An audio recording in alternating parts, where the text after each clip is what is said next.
esse trecho lido após o versículo é já um estudo, né, científico sobre busca de evidências sobre José do Egito, né, e sobre o período em que José viveu no Egito.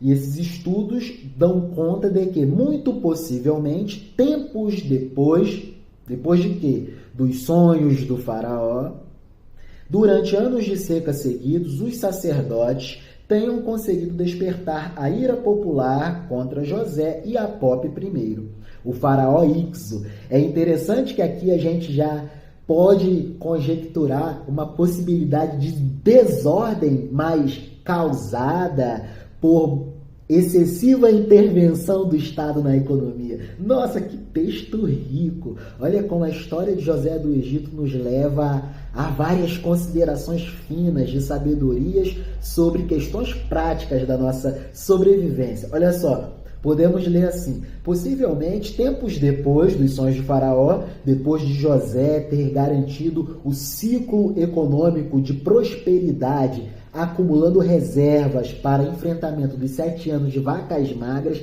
depois de tudo isso, como o Egito se encontra em região desértica, as secas voltaram. Só que o Estado já tinha feito muitas intervenções. Então, o que acontece? Aqui a gente pode considerar um momento de esgotamento de ferramentas intervencionistas para garantir a economia, né? Ferramentas estatais. Então, a gente pode até considerar essa possibilidade, né?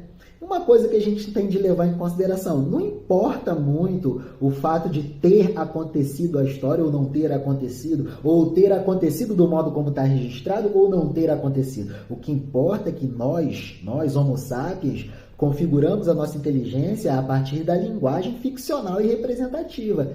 E a massa mais representativa e substanciosa, olha que ironia, e com substância da linguagem é o mundo abstrato das palavras. Então, a todo momento a gente está fazendo representações e incorporando narrativas para aumentar a nossa possibilidade de contar histórias. Porque no limite, no nosso dia a dia, a gente está contando histórias a todo momento. Então, o importante é a inteligência, ou melhor, o importante são as inteligências que a gente deriva do texto. Olha que legal, a história de José do Egito, ela é extremamente de extensão de inteligência para o momento atual. Olha só que legal. O fim do governo, possivelmente tempos depois, durante anos de seca seguidos, os sacerdotes tenham conseguido despertar a ira popular contra José e Apop I, o faraó Ixo. Pois é durante esses anos que acontecem vários conflitos civis contra os governantes que terminaram com a vitória do faraó Tal II e seu exército, que tomaram primeiro Mênfis e depois a então capital Tanis.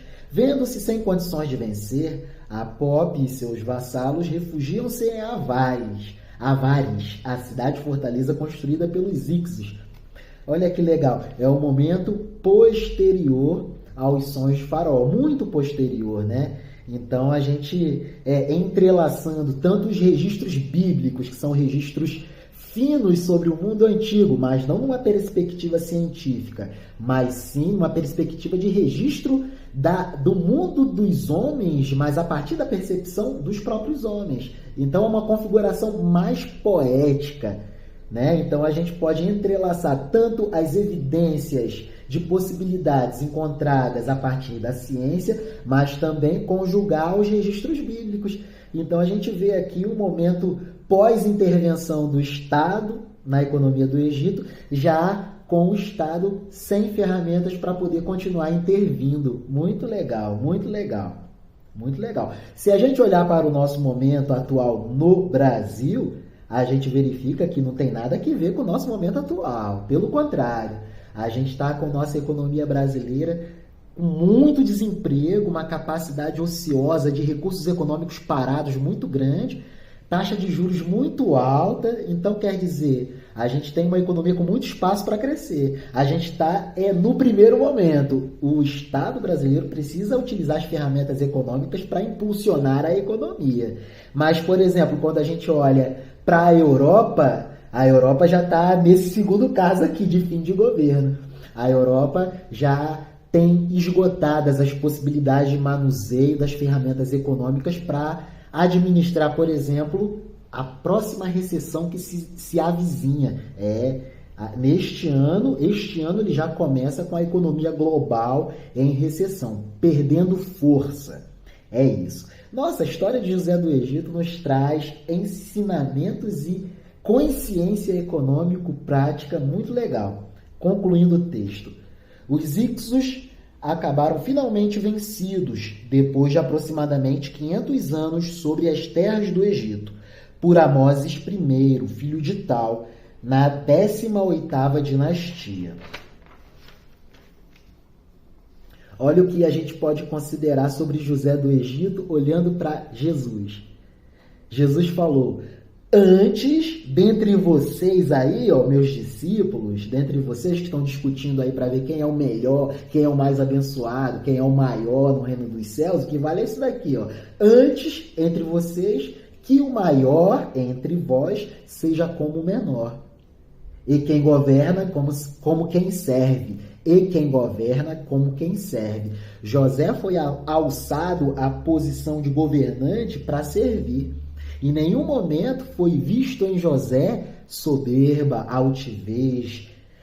Tô com poder, agora vou botar para fuder. A começar com os meus irmãos que me venderam aqui para o Egito. Vou cometer uma vingança. Não. Se ele tomasse esse caminho, Papai do Céu não o abençoaria. Quer ser o maior, seja o menor. No reino dos céus funciona assim. Mesmo com a ascensão demorada de José, desde a prisão até interpretar os sonhos do faraó Apop I e tornar-se o segundo homem mais poderoso do Egito, nunca foi vista uma mudança de ego em José. Nunca ele ficou metido por ter poder. Após o encontro com sua família, José arranjou a melhor terra no Egito para que sua família morasse. José viveu muitos anos no Egito até a sua morte, mas nunca se esqueceu da aliança de Deus com o povo de Israel.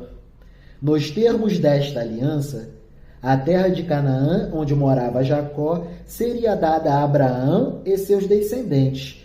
Antes de sua morte, José pediu para ser enterrado na terra de Canaã, pois era a terra que Deus havia dado a Abraão e por herança aos seus descendentes. E José era descendente de Abraão, não é? Descendente direto, né? Abraão, Isaque, Jacó, José, né? Então consideremos que José era bisneto de Abraão. Que legal. Jacó era neto de Abraão, Isaque era filho de Abraão. Que legal! As considerações sobre a formação do povo hebreu a partir da história de José do Egito.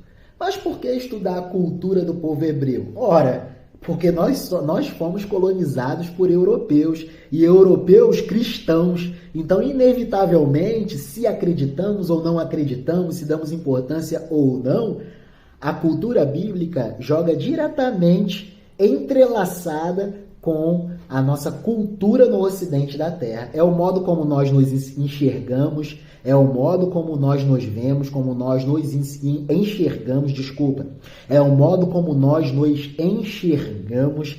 Até os nossos nomes até os nossos nomes são contaminados por isso.